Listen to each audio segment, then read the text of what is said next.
성도 여러분, 이제 오늘부터 우리는 주일마다 여름 기간 동안 광야에서 배우다라는 주제로 10주간 또 여름 설교 시리즈를 시작하려 합니다. 여러분, 광야는 어떤 곳이겠습니까? 광야는 생존이 어려운 곳입니다. 사막을 떠올리면 좋을 것 같습니다. 광야는 아무것도 없는 곳입니다.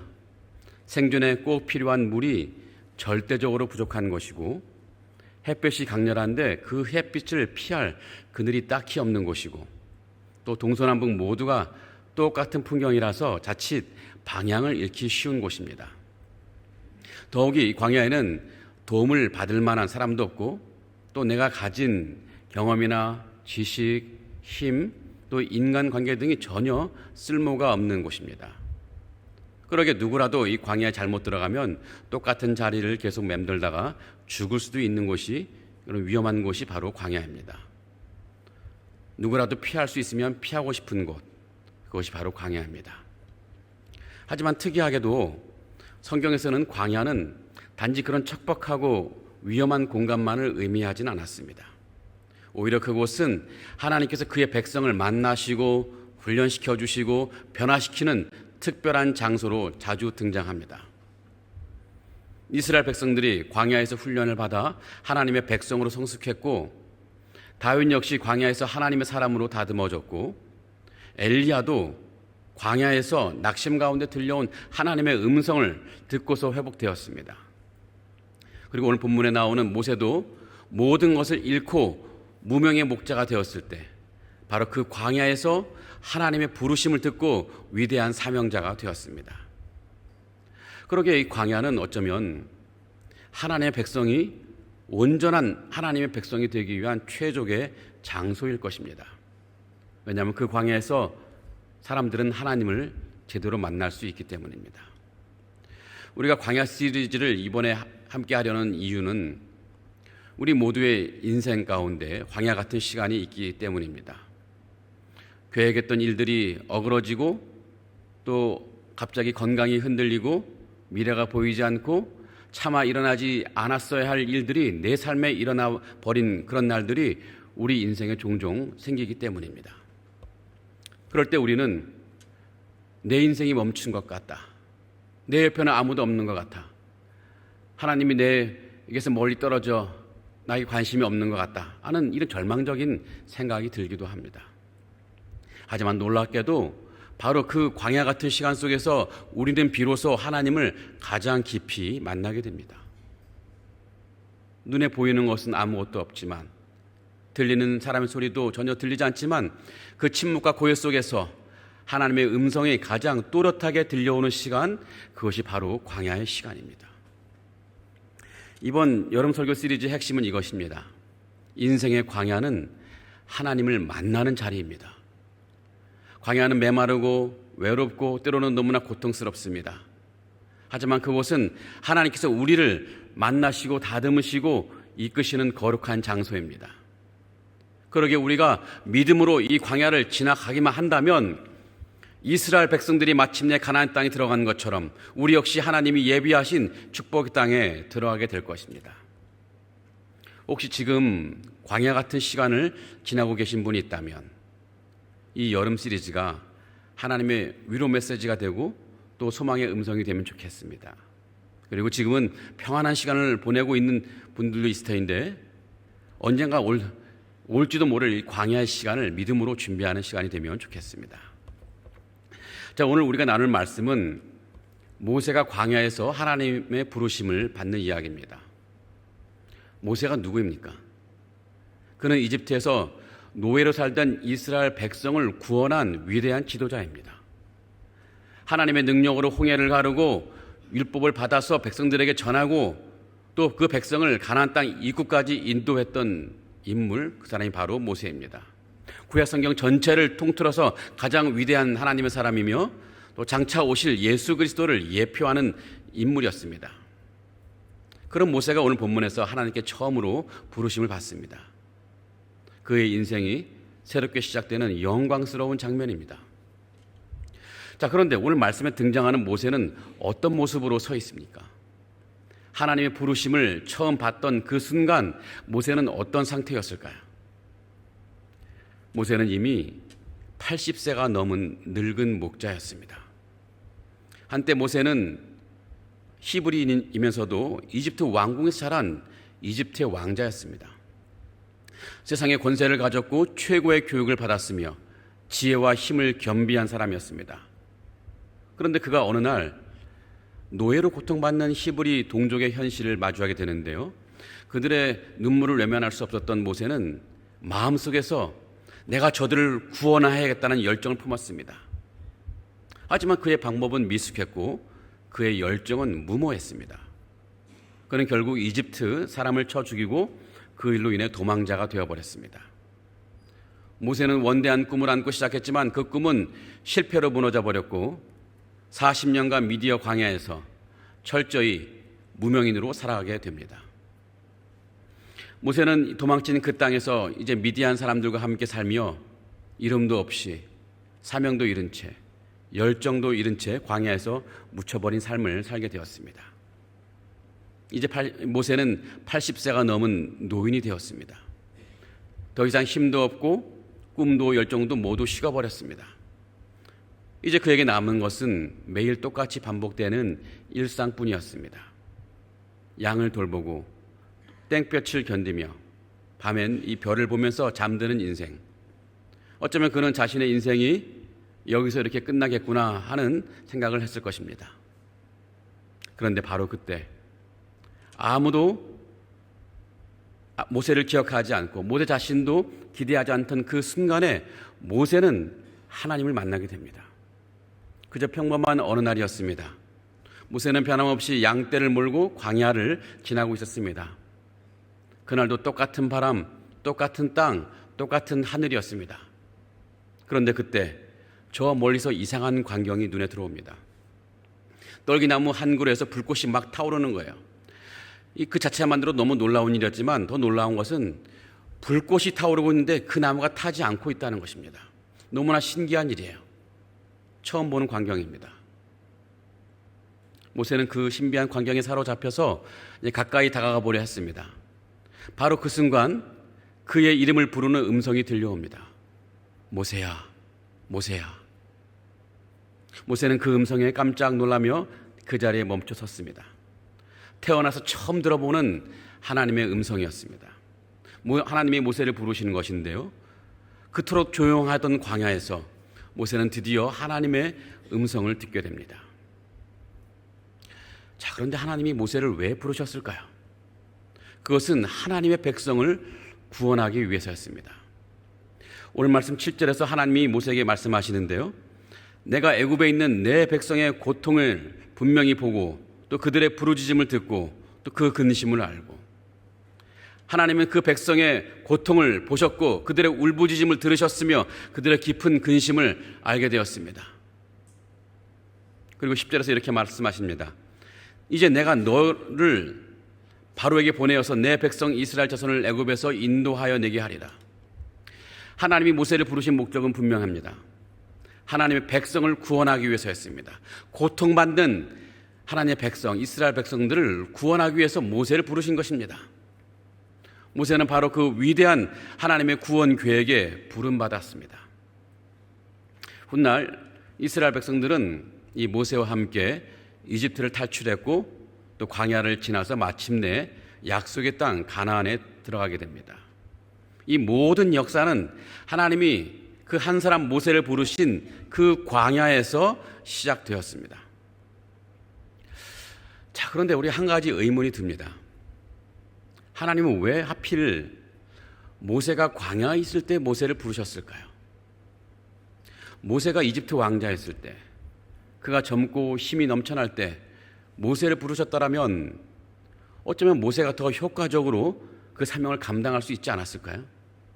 왜 하필 광야에 있을까요? 그 이유는 이것입니다. 광야는 하나님의 음성을 가장 선명하게 들을 수 있는 곳이기 때문입니다. 광야는 두 가지 특성이 있는 곳인데요. 첫 번째로는 광야는 자기의 소리가 멈춰진 곳입니다. 인간의 소리가 멈춰진 곳입니다. 여러분, 광야에 있으면 내 자신의 소리가 들리지 않습니다. 그래서 하나님의 음성을 가장 선명하게 들을 수 있어요. 자, 모세가 이집트 궁전에 있을 때 그는 온통 자신의 소리로 가득 찬 사람이었습니다. 내가 이 민족을 구원해야 한다는 그 뜨거운 자기 정의감, 이 방법이면 될 것이다라는 그런 치밀한 자신의 계획, 나는 이집트 왕자라는 자랑스러운 자기 정체성의 소리, 그 모든 소리들이 그의 마음과 그의 귀를 지배하고 있었습니다. 그러니 그의 내면은 언제나 시끄러웠어요. 자신의 목소리가 너무 크게 울려 퍼져서 다른 어떤 소리도 들을 수 없었습니다. 우리도 그렇지 않던가요? 자기 확신에 가득 차 있으면, 자기 마음속에 자기 생각이 너무 가득 차 있으면 다른 사람의 충고가 들리지 않습니다. 아무리 귀한 조언이라 할지라도, 아무리 절실한 경고라 할지라도 자기 안에 울려 퍼지는 이 소음 때문에 그런 소리가 들리지 않아요. 그냥 스쳐 지나가는 소음일 거라고 생각할 뿐이죠. 모세가 그러했습니다. 모세가 이집트 왕궁에 있을 때 자기 소리가 너무나 강하다 보니까 하나님의 음성이 들리지 않는 거예요. 아니, 굳이 하나님의 음성을 들을 필요조차 느끼지 못했을 것입니다. 그 결과는 무엇입니까? 그의 소리는 그 모세를 실패로 이끌었고 도망자로 이끌었고 광야로 이끌었습니다.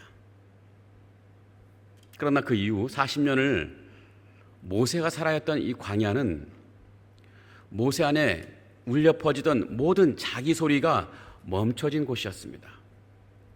자신이 이집트 왕자였던 기억도 흐려졌고, 민족을 구원해야겠다는 오래전 열정도 사그라졌고, 심지어 자신의 이름조차 잊혀질 만큼 조용한 침묵의 시간에 비로소 하나님의 음성이 들려온 것입니다. 모세야, 모세야. 그때 모세는 처음으로 자신을 부르는 하나님의 음성을 들을 수 있었습니다. 네, 그렇습니다.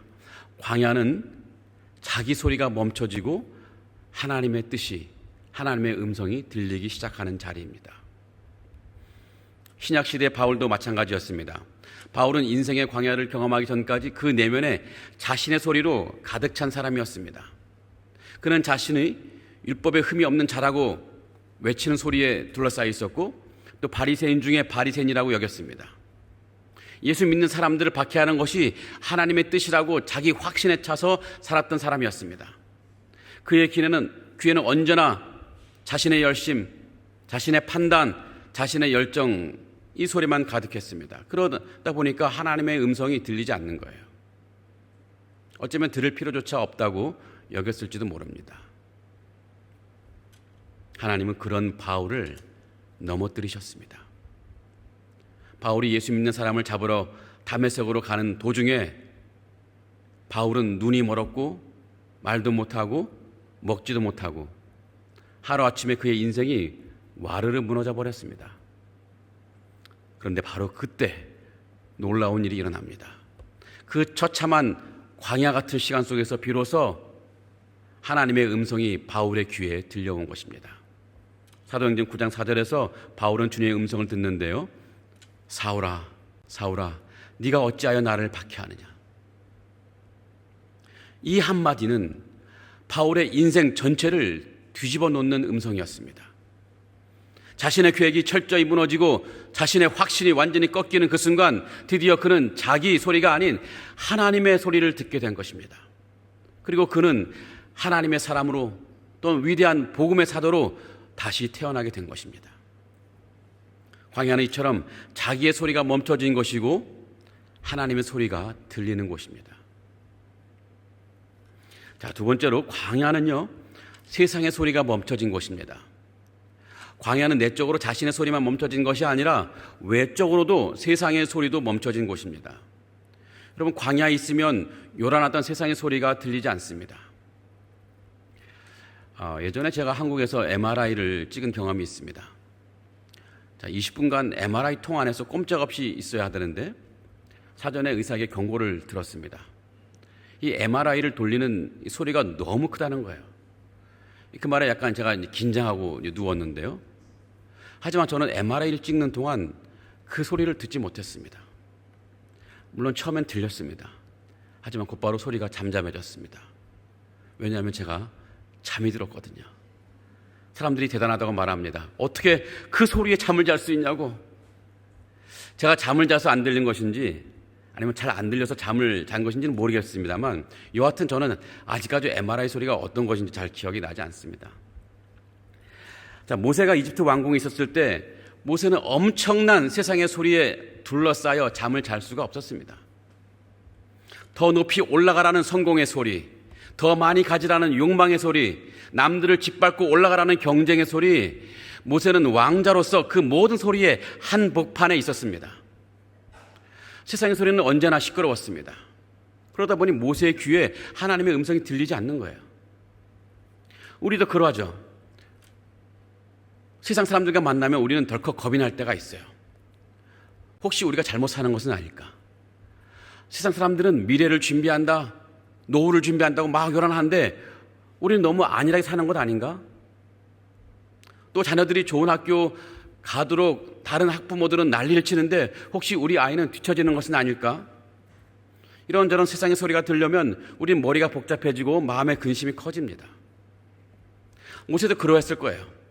세상의 소리가 너무 커서 하나님의 음성이 들리지 않습니다. 그러다 보니 무엇이 중요한지, 어떻게 살아야 될지, 무엇을 위해 살아야 될지 감을 잡지 못하는 거예요. 하지만 광야는 달랐습니다. 그 어떤 세상의 소리도 들리지 않습니다. 피라미드를 짓는 그 웅장한 소리도, 이 화려한 마차 소리도, 그 엄청난 군중의 함성도 들리지 않습니다. 들리는 건 뭡니까? 오직 모래와 바람, 그리고 양떼의 발소리만 들려올 뿐입니다. 권력도, 명예도, 욕망도, 평판도 사라진 그 자리, 그 침묵의 공간에서 모세는 처음으로 이전에 듣지 못했던 하나님의 순수한 음성을 비로소 듣게 되었습니다. 찰스 콜슨이라는 사람을 아십니까? 찰스 콜슨. 이 찰스 콜슨은 미국 닉슨 대통령의 핵심 보좌관이었는데요. 그는 이 핵심 보좌관으로서 권력 중심에서 성공의 소리, 명예의 소리, 권력의 소리로 둘러싸인 인생을 살았던 사람이었습니다. 그의 삶은 너무나 화려했습니다. 하지만 그 모든 것이 이 워터게이트 사건 하나로 완전히 무너졌습니다. 이 워터게이트 사건은 1970년대 미국에서 벌어진 정치 스캔들인데요. 닉슨 대통령의 행정부의 권력 남용과 은폐가 너무나 크게 드러난 사건입니다. 이 닉슨 대통령이 정적을 제거하기 위해서 불법 침입과 도청을 자행했는데 결국 이 일로 이 닉슨 대통령이 사퇴하고 말았습니다. 이 사건의 중심에 바로 찰스 콜슨이라는 보좌관이 있었습니다. 결국 그는 체포되고 감옥에 갇혔습니다. 모든 직함과 권력을 잃고 세상의 모든 소리가 꺼진 곳, 바로 감옥이라는 광야 한복판에 들어갔는데 바로 그곳에서 그는 처음으로 하나님의 음성을 듣게 됩니다.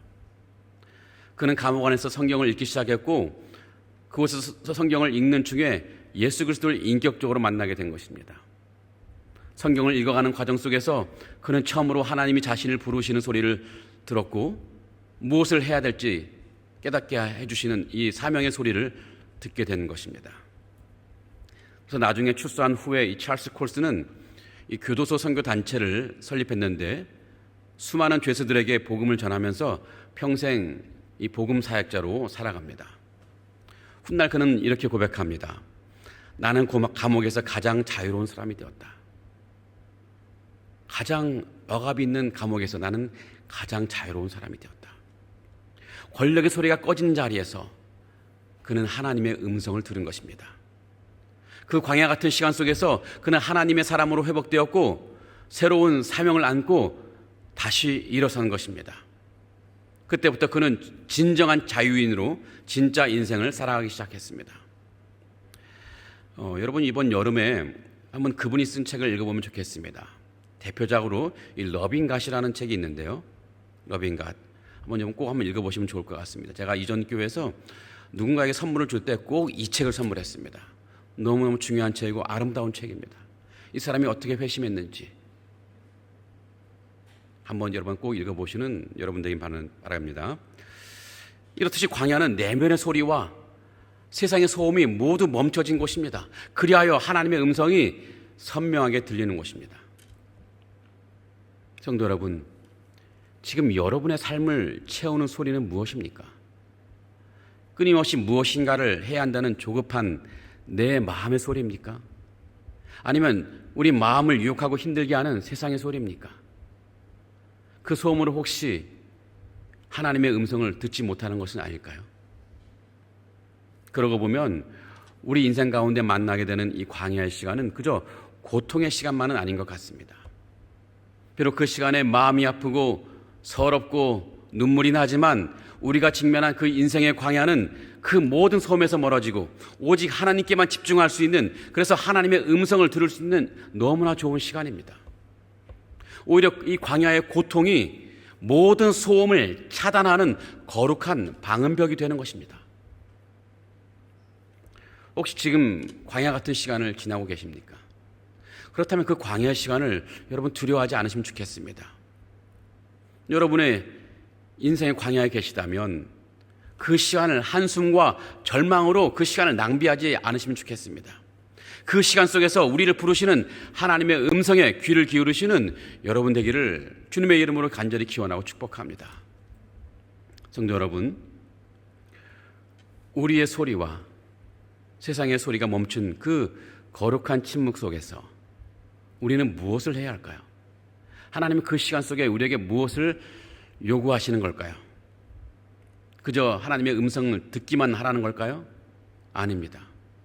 하나님은 우리에게 구체적으로 반응하라고, 순종하라고 요구하십니다. 5절 말씀을 볼까요?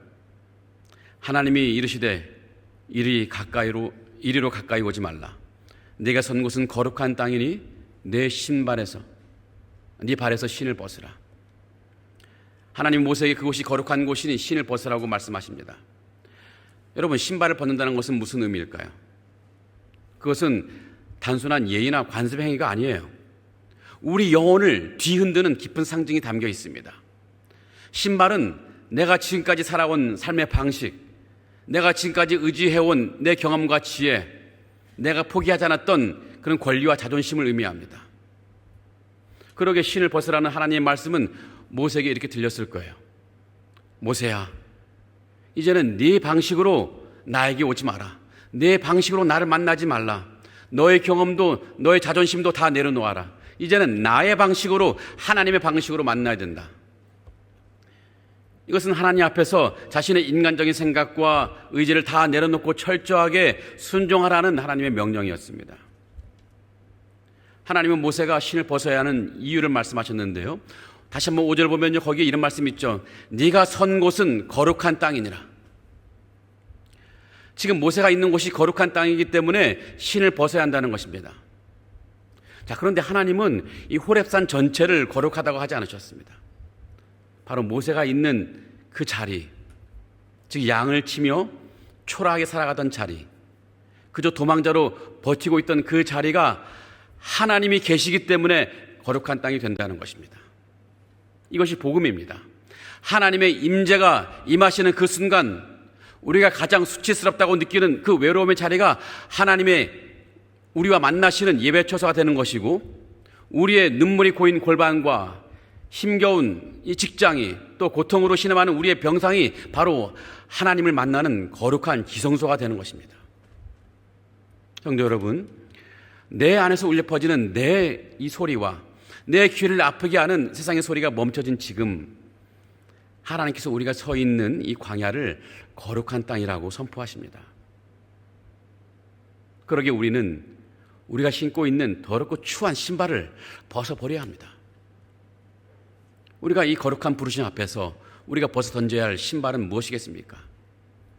아직도 마음 깊이 움켜쥐고 있는 욕망의 신발이 있습니다. 내려놓지 못한 채 계속 발에 걸리는 상처의 신발이 있습니다.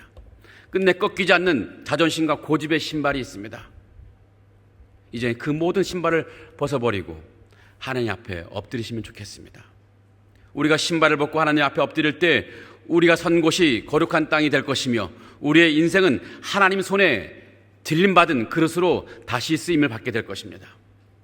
주님의 말씀 앞에 내 모든 것을 내려놓고 주님께 쓰임받는 인생이 되기를 주님의 이름으로 또 기원하고 축복합니다.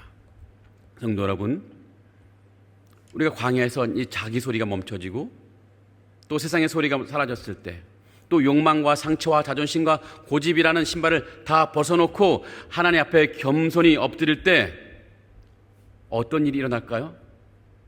그 거룩한 침묵 속에서 우리에게 새로운 차원의 음성이 들려오기 시작합니다.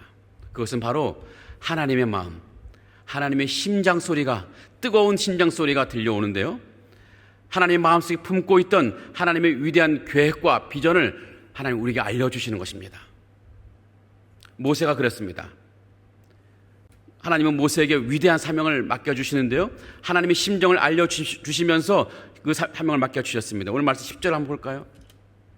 이제 내가 너로 바로에게 보내어 너에게 내 백성 이스라엘 자손을 애굽에서 인도하여 내게 하리라. 여러분, 이 말씀은요, 이 모세에게 단순한 위로나 격려의 말씀하시는 것이 아닙니다. 이것은 모세가 앞으로 어떻게 살아야 하는지, 무엇을 위해 살아야 하는지를 알려주시는 하나님의 비전 선포입니다. 40년 동안 이름도 없이 사명도 없이 또 가치도 없이 광야를 떠돌며 무너진 인생을 하나님이 이제 가장 가치 있는 인생으로 변화시키시려는 하나님의 거룩한 소명의 음성입니다. 모세는 이 음성을 듣는 순간 모든 것이 달라졌습니다. 모세는 더 이상 살인자도 아니요 도망자도 아니었습니다. 그는 하나님의 위대한 구원 계획의 중심에 선 사람이 되었고, 억압받는 백성을 해방시켜 주실 하나님의 위대한 도구가 되었으며, 이 구속의 역사에 영원히 기록될 사명자로 다시 태어난 것입니다. 성도 여러분, 이 음성은 우리에게도 들려오는 하나님의 말씀입니다. 우리가 광야 속에 있을 때 우리에게 무슨 말씀을 하시든, 우리를 어떤 길로 인도하시든, 주님, 내가 여기 있습니다, 나를 보내소서 라고 하나님 말씀 앞에 순종하게 또 결단해 보신 여러분 되길 바랍니다. 그때 하나님은 우리 인생의 방향을 새롭게 하실 것입니다. 흐려졌던 내 존재의 이유가 분명해질 것이고, 방황했던 삶이 하나님의 인도하심 속에서 뚜렷한 목적을 향해 나아가게 될 것입니다. 그리하여 하나님의 영광을 드러내는 거룩한 사명자로 쓰임받게 될 것입니다. 성도 여러분, 혹시 지금 여러분은 광야 같은 시간을 보내고 있습니까? 모든 것이 무너진 것 같고 아무 의미도 없어 보이고 방향조차 알 수 없는 그 광야 같은 시간을 혹시 지나고 계십니까? 여러분, 그렇다고 할지라도 여러분이 절망에 머물지 않기를 바랍니다. 오히려 영적인 귀를 더 크게 여시는 여러분 되길 바랍니다.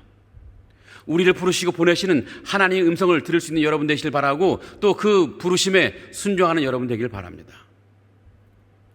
주님의 말씀에 우리가 믿음으로 순종할 때 우리의 가장 큰 아픔이 가장 위대한 사명의 출발점이 될 것입니다. 우리의 고통스러운 광야가 하나님의 영광을 드러내는 무대가 될 것입니다. 그때 우리는 더 이상 광야의 방랑자가 아니라 하나님의 뜻을 이루는 거룩한 사명의 동역자가 되어서 하나님과 함께 살아가게 될 것입니다. 이 믿음을 가지고 인생의 광야를 무사히 건너가는 우리 모두가 되기를 주님의 이름으로 기원하고 축복합니다. 사랑이 많으신 하나님, 우리 인생에 얼마나 많은 광야 시간 같은 그런 힘든 시간들이 있습니까? 모든 것이 무너진 것 같고 나아갈 방향도 보이지 않고 홀로 버려진 것 같은 그 시간들이 우리 마음을 힘들게 할 때가 참 많이 있습니다. 하나님, 그지만 그 상황 속에서 우리가 믿게 하여 주옵소서. 주님은 결코 우리를 잊지 않으셨고 오히려 그것을 우리를 부르신다는 것을 우리가 믿고 확신하게 하여 주시옵소서. 살아계신 하나님, 우리가 광야를 만났을 때 우리 안에 가득한 나의 소리와 또 번잡한 세상의 소음을 잠재워 주시옵소서.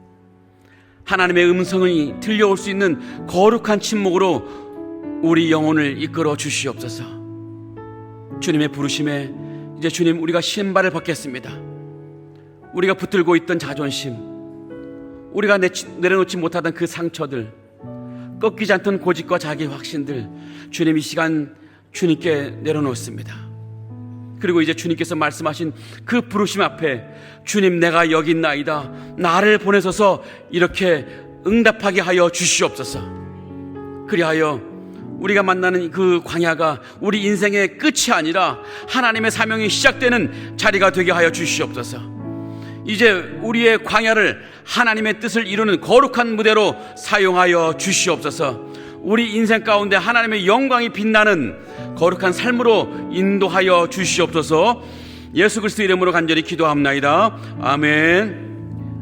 이제는 우리의 광야를 함께 걸으시는 우리 주 예수 그리스도의 은혜와 우리의 가장 낮은 자리에서도 우리를 부르시는 하나님 아버지의 무한하신 사랑과 또 그 부르심에 응답하도록 우리의 마음을 감동케 하시는 성령님의 역사하심이 오늘 광야 가운데서도 하나님의 음성을 듣고 신발을 벗고 주 앞에 엎드리며 그 부르심에 내가 여기 있나이다 나를 보내소서라고 응답하는 상하이 하나님 연합교회 모든 성도들 머리 위에 지금부터 영원토록 함께 하실지어다. 아멘.